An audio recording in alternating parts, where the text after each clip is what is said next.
ओम श्री परमात्मने नमः। श्रीमद् भागवत गीता चौथा अध्याय। अगर आप चैनल पर नए हैं तो चैनल को सब्सक्राइब करें, लाइक करें, शेयर करें और कमेंट करें। चौथे अध्याय में भगवान ब्रह्म विद्या की प्राचीन परंपरा के बारे में बताते हैं। वो पुनर्जन्म के बारे में भी बताते हैं। जब जब धर्म का नाश और अधर्म पलने लगता है तो भगवान अवतार रूप धारण करते हैं। अच्छे लोगों की रक्षा, दुष्ट लोगों के विनाश और धर्म की पुनर्स्थापना के लिए भगवान युग युग में जन्म लेते रहते हैं। केशव कहते हैं, सुन अर्जुन, मैंने इस अविनाशी योग को सूर्य से कहा था, सूर्य ने अपने पुत्र मनु से कहा था और मनु ने अपने पुत्र राजा इक्ष्वाकुश से कहा था।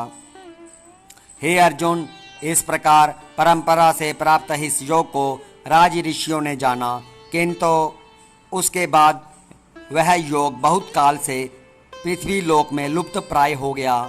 तू मेरा भक्त और प्रिय सखा है, इसलिए वही यह पुरातन योग आज मैंने तुझको कहा है, क्योंकि यह बड़ा ही उत्तम रहस्य है, अर्थात गुप्त रखने योग्य विषय है।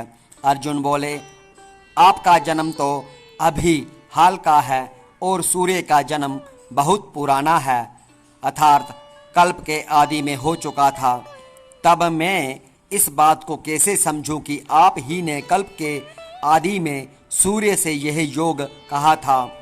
श्री भगवान बोले, हे अर्जुन, मेरे और तेरे बहुत से जन्म हो चुके हैं, उन सबको तू नहीं जानता, किंतु मैं जानता हूँ।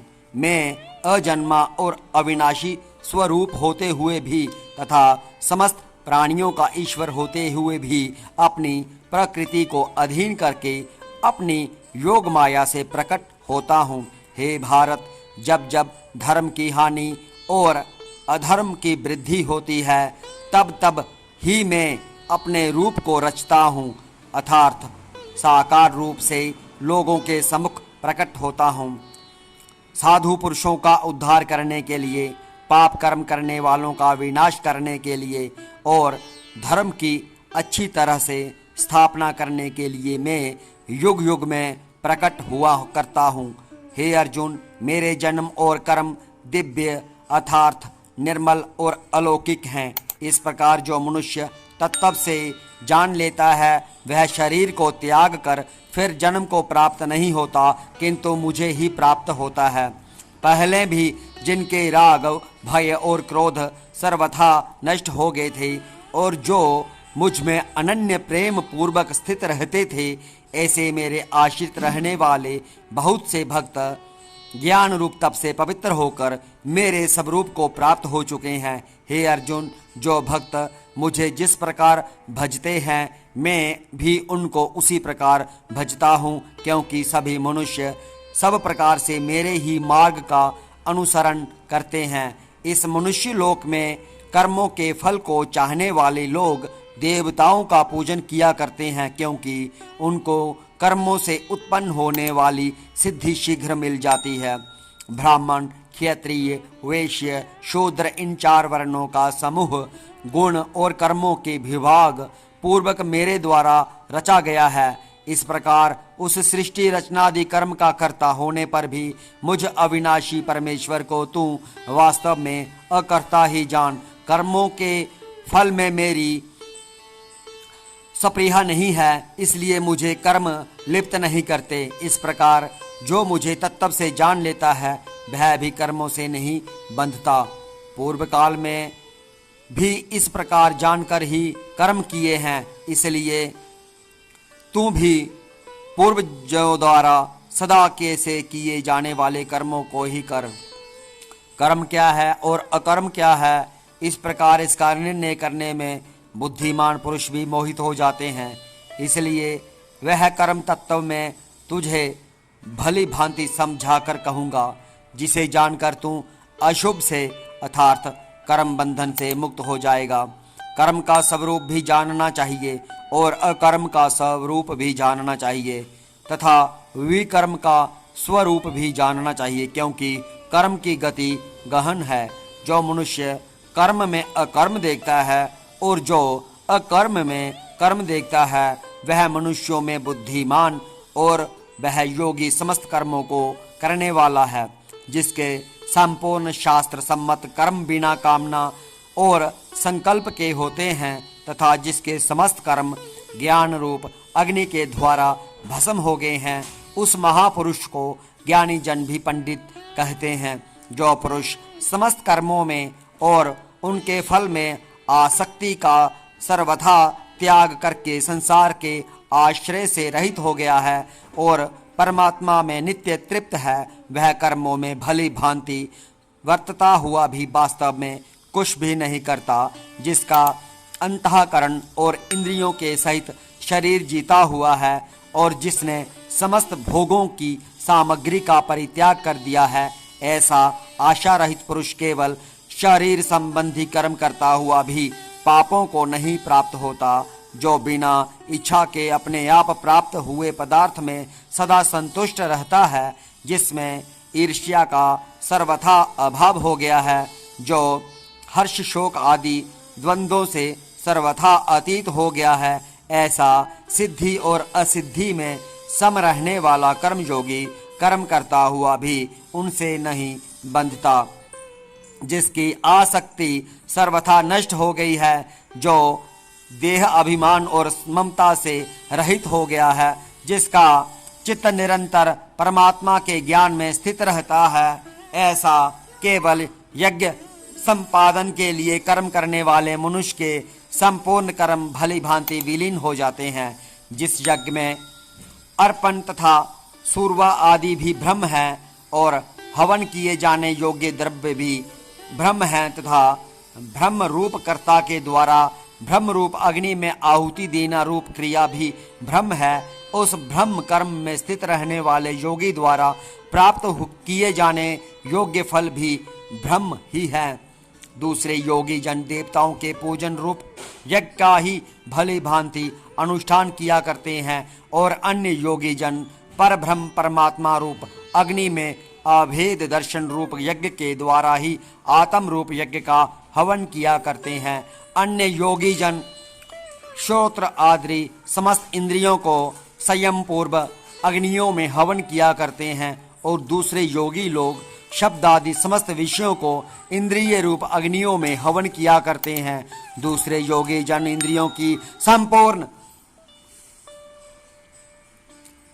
क्रियाओं को और प्राणों की समस्त क्रियाओं को ज्ञान से प्रकाशित आत्म संयम योग रूप अग्नि में हवन किया करते हैं।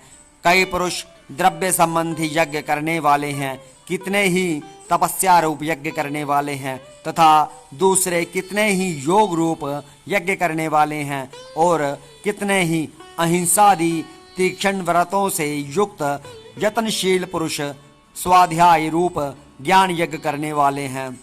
दूसरे कितने ही योगी जन अपान वायु में प्राण वायु की हवन करते हैं, वैसे ही अन्य योगी जन प्राण वायु में अपान वायु को हवन करते हैं तथा अन्य कितने ही नियमित आहार करने वाले प्राणायाम परायण पुरुष प्राण और अपान की गति को रोककर प्राणों को प्राणों में ही हवन किया करते हैं। ये सभी साधक यज्ञों द्वारा पापों का नाश कर देने वाले और यज्ञों को जानने वाले हैं।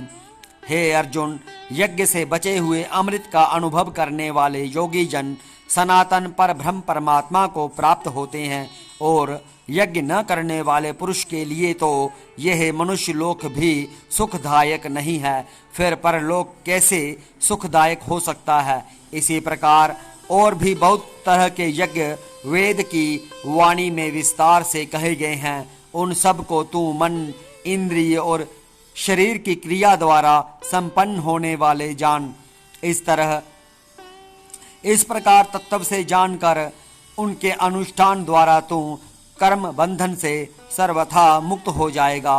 हे अर्जुन, द्रव्यमय यज्ञ की अपेक्षा ज्ञान यज्ञ अत्यंत श्रेष्ठ है तथा यावन मात्र संपूर्ण कर्म ज्ञान में समाप्त हो जाते हैं, उस ज्ञान को तू तत्वदर्शी ज्ञानियों के पास जाकर समझ। उनको भली भांति दंडवत प्रणाम करने से, उनकी सेवा करने से और कपट छोड़कर सरलता पूर्वक प्रश्न करने से वे परमात्म तत्व को भली भांति जानने वाले ज्ञानी महात्मा तुझे उस तत्व ज्ञान का उपदेश करेंगे, जिसको जानकर फिर तू इस प्रकार मोह को नहीं प्राप्त होगा।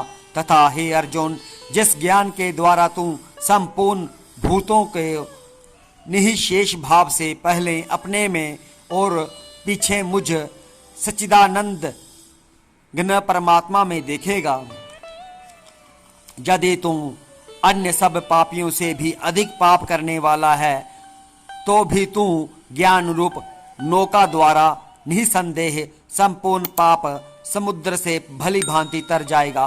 क्योंकि हे अर्जुन, जैसे प्रज्वलित अग्नि ईंधनों को भस्ममय कर देता है, वैसे ही ज्ञान रूप अग्नि संपूर्ण कर्मों को भस्ममय कर देता है। इस संसार में ज्ञान के समान पवित्र करने वाला निसंदेह कुछ भी नहीं है। उस ज्ञान को कितने ही काल से कर्म योग के द्वारा शुद्धांतकरण हुआ मनुष्य अपने आप ही आत्मा में पा लेता है। जितेंद्रिय, साधन परायण और श्रद्धावान मनुष्य ज्ञान को प्राप्त होता है तथा ज्ञान को प्राप्त होकर वह बिना विलंब के तत्काल ही भगवत प्राप्ति रूप परम शांति को प्राप्त हो तो जाता है। विवेकहीन और श्रद्धा रहित संशय युक्त मनुष्य परमार्थ से अवश्य भ्रष्ट हो जाता है। ऐसे संशय युक्त मनुष्य के लिए न यह लोक है, न परलोक है और न सुख है। हे अर्जुन, जिसने कर्म योग की विधि से समस्त कर्मों का परमात्मा में अर्पण कर दिया है और जिसने विवेक द्वारा समस्त संशयों का नाश कर दिया है, ऐसे वंश में किए हुए अंतःकरण वाले पुरुष को कर्म नहीं बांधते।